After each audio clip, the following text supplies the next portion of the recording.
Also new now at 5, Birmingham police asking for your help to find whoever shot and killed this young woman, Mia Nickson, back in January. Investigators say her family is hurting and pushing for justice in her case. We argue every day over trivial things, over misunderstandings, over pride. Most of the time, we walk away, cool off, and move on with our lives.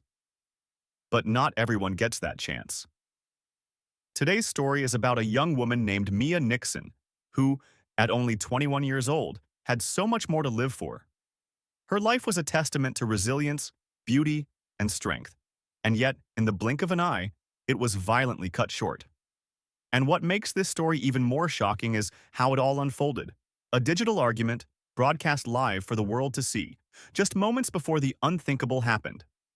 Before we dive into the details of this heartbreaking case, let me ask you this. How many times have you found yourself in a heated online debate, typing furiously, fueled by adrenaline and frustration? Maybe you've said things you didn't mean. Maybe you've read comments from others that made your blood boil. It's almost become second nature in today's world. We vent, we rant, we engage in arguments with people miles away, hidden behind screens. But have you ever stopped to think about the real-world consequences? Social media has given us a platform, a powerful tool to connect, inspire, and share. But it's also a double-edged sword. It has become a battleground where arguments escalate, where tempers flare, and sometimes where grudges are born. For Mia Nickson, a vibrant young woman from Birmingham, Alabama, social media became the stage for a confrontation that would lead to her untimely death. And what's even more haunting is that it all played out in real time, for the world to witness. Now, Mia wasn't just any random girl. She was a fighter, the kind of person you'd want in your corner. She had been through hell and back, surviving things that would break most of us. Just over a year ago, she sat at a red light, minding her own business, when her life took a terrifying turn. Out of nowhere, gunfire erupted. Bullets shattered her car windows, one of them grazing her head. Can you imagine the panic, the disbelief? She could have died right there, but she didn't. She fought. Mia told this story herself in a heartfelt post on Facebook, recounting how she heard that flatline sound, that dreadful noise from a heart monitor when someone is slipping away. She thought she was going to die. But even as her body shut down, she clung to life. She survived the shooting, but not without scars. She lost hearing in one ear, vision in one eye, and her sense of safety. Yet, through it all, Mia persevered. She taught herself to adapt, to keep going, to live with gratitude. That's who Mia Nickson was, a survivor, a warrior. But survival doesn't make you invincible. Even after her miraculous recovery, life threw more challenges her way. In October 2023, she was arrested on drug trafficking charges, a stark reminder of how complicated life can get. But if you ask me, that doesn't define her. What led her into this act is best known to her. We all make mistakes, and Mia was no exception. What does define her is her determination to keep going, to rebuild, to find her way back to the light. And that's what makes what happened to her so devastating and painful. On January 10th, 2024, Mia found herself in an argument on Facebook Live. She was in her car with a man whose name would later be linked to her death. The argument wasn't just a private spat. It was broadcast for anyone to see. It was raw, emotional, and, in hindsight, deeply unsettling. What were they arguing about? Pride? Jealousy? Misunderstandings? The details are murky, but one thing is clear. Mia didn't deserve what happened next. Less than 30 minutes after that live stream ended, Mia was dead. Shot in her own driveway in the quiet Crestwood community of Birmingham. Think about that. 30 minutes. That's less time than it takes to watch an episode of your favorite show. In those fleeting moments, something happened. Something dark, something irreversible. And here's the part that will chill you to your core. The same man she argued with on Facebook Live returned to social media afterward, denying any involvement in her death. He pleaded his innocence, saying he had nothing to do with it, that he wasn't even there. But the streets were talking, and fingers were pointed. So now, we're left with a question that echoes louder than any argument. Who killed Mia Nickson and why? Was it a crime of passion, a moment of blind rage, or was it something premeditated? Stay with me, because this is just the beginning. You're watching True Crime Stories 24/7. Thanks for joining. Please do well to subscribe and like this video to support us. What happened that night in Birmingham is more than just another headline. It's a reminder of how fragile life can be and how quickly things can escalate. Think about it. Mia Nickson had just fought her way back from the brink of death a little over a year earlier. She'd faced bullets, trauma, and an uphill battle to reclaim her life. And now, in the early hours of January 10th, 2024, she found herself in another fight. This time, one she couldn't win. Let's talk about that argument on Facebook Live for a moment. It wasn't just a casual disagreement.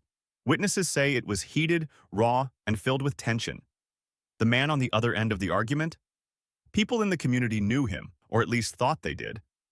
He went by a nickname, Youngster. He had his own reputation, and let's just say it wasn't exactly squeaky clean. But this wasn't about his past or his character. This was about the 30 minutes that followed that argument and how Mia ended up lifeless in her driveway. Now, here's the thing about social media. It's like an open diary, except everyone gets to read it. People post their thoughts, their frustrations, their victories, and their losses. For Mia, Facebook wasn't just a platform, it was a lifeline. After surviving the shooting in 2022, she used it to share her story, to find strength in her vulnerability. She wasn't afraid to be honest about her struggles. But that same openness may have made her a target. The argument on Facebook Live didn't happen in a vacuum. It was public, messy, and full of emotions that spilled out for everyone to see. Imagine the tension in that car. The accusations, the raised voices, the frustration of two people who couldn't see eye to eye. Whatever the issue was, it was serious enough to ignite a firestorm that would later end in tragedy. And then, 30 minutes later, gunshots. Not just random shots either. This wasn't a drive-by or a stray bullet. This was deliberate, personal. Whoever pulled that trigger wanted Mia dead. They didn't just fire from a distance, they got close. Up close. The kind of close that suggests anger, betrayal, or revenge. When police arrived at the scene, they found Mia's body in her driveway. The neighborhood was quiet, as if the world had stopped for a moment to mourn the loss of another young life. Mia's family, her friends, her community, they were shattered. How could this happen? How could someone who had already survived so much be taken in such a violent, senseless way? And yet, as the hours passed, the story took an even darker turn. The man she had argued with, Youngster, took to social media again. This time, he wasn't arguing. He was defending himself, denying any involvement in Mia's death. He claimed he wasn't there, that he had nothing to do with it. He even pointed fingers at others, trying to deflect the blame. Now, let me ask you something. How many times have we seen this before? Someone accused of a crime goes on the defensive, swearing up and down that they're innocent. Maybe they are, maybe they aren't. But here's the kicker. The internet doesn't forget. People who had watched that Facebook Live started piecing things together, connecting dots that the police hadn't even made public yet. The whispers grew louder. The street started talking.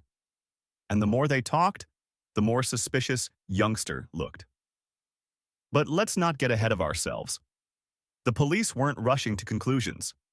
They knew this case was going to be tricky. There were no witnesses, no cameras, no clear evidence to point to a single suspect.